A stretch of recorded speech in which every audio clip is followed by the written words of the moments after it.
certain concepts. So, for example, if I were to mention the word omniscience, the idea that God knows all things, well, to a person who just became a Christian, they might not know what that word means. So there's going to have to be some laying down of like a foundation to talk a little bit about those things. So Molinism is a complicated perspective, but I think there are easy ways to define it. And so if I were to just explain what Molinism is a view of God's omniscience, a view of God's knowledge, okay? And it was developed by a counter-reformer, Louis de Molina, who I think he was born 1535 to 1600. And he was considered a counter-reformer. He was part of the Society of the Jesuits. And so again, if I was talking to an eighth grader, I would have to give context. What is the Counter-Reformation, the Reformation? So there's going to have to be a foundation there. But basically, Louis de Molina came up with a view of God's omniscience to counter the very strong sense of divine sovereignty that was being promoted by the Protestant reformers. And so Molina didn't just derive this view out of just a bare like interpreting of the scriptures. He developed it in response to the reformers. That doesn't make it wrong or anything like that. It just to give you the context out of which this particular view kind of grew out of. And basically Molina understood God's knowledge in three moments. So there are three moments of God's knowledge that Molinists understand as God's natural knowledge, God's middle knowledge, and God's free knowledge. Now, I'm talking to an eighth grader now. Basically, God's natural knowledge could be understood as his could knowledge. God knows anything that could happen. He knows all possibilities. Okay. God's middle knowledge would be God's would knowledge. God knows everything that would happen if certain things were to obtain. And then God's free knowledge is God's will knowledge. It's his knowledge of what will in fact happen. That's a nice breakdown, bro. I really appreciate that. And that was basically, I had trouble understanding Molinism until I read, maybe I have it here on my shelf somewhere. Up here, yeah. This book by Dr. Kenneth Keithley, who's a professor at Southeastern Theological Seminary in Wake Forest, North Carolina.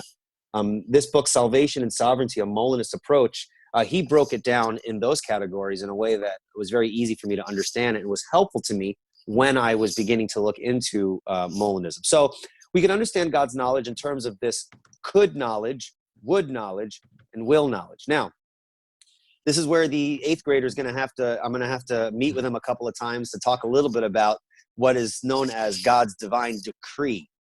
It is that act of God's will in which he actualizes his eternal plans, and they begin to unfold in space and time. And so you have this interesting idea within Molinism that you have his natural knowledge, everything that could happen, his middle knowledge, everything that would happen, and in between the middle knowledge and his knowledge of what will in fact happen is the divine decree. Mm-hmm. So when God chooses out of the worlds that he desires and decrees, then everything in that world will in fact occur and cannot fail to occur, right? And so Molinism is that system that understands God's knowledge in those three senses. And a key aspect of Molinism is this idea of middle knowledge. And this idea of middle knowledge and natural knowledge and free knowledge and all, theologians have understood God's knowledge in different categories. But I think Molina was unique in that he understood that perhaps God has this other aspect of his knowledge, and perhaps he uses that aspect of his knowledge in decreeing a world that he desires. And by setting up that system, you are able, God has middle knowledge and decrees a world based upon his middle knowledge. What you preserve in that system is libertarian free will, which is a very important issue within Molinism, since the Molinist is seeking to answer a theological puzzle that has vexed theologians throughout history. And that is, how does one reconcile this idea of a meticulous divine sovereignty and control that God has, and this idea of human freedom and responsibility?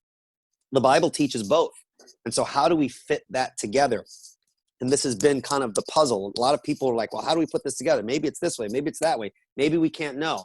The Molinist makes the attempt of providing an explanation as to how that might work.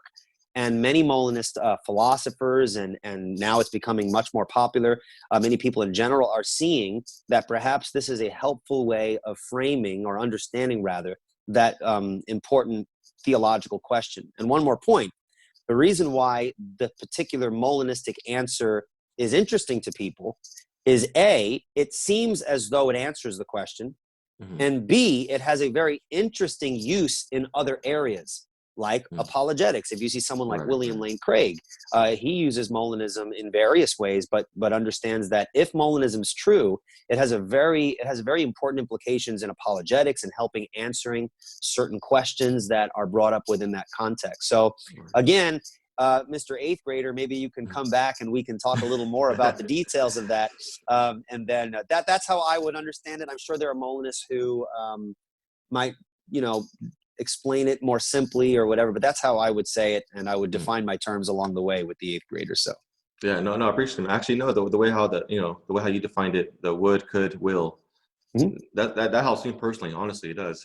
Sure, yeah, because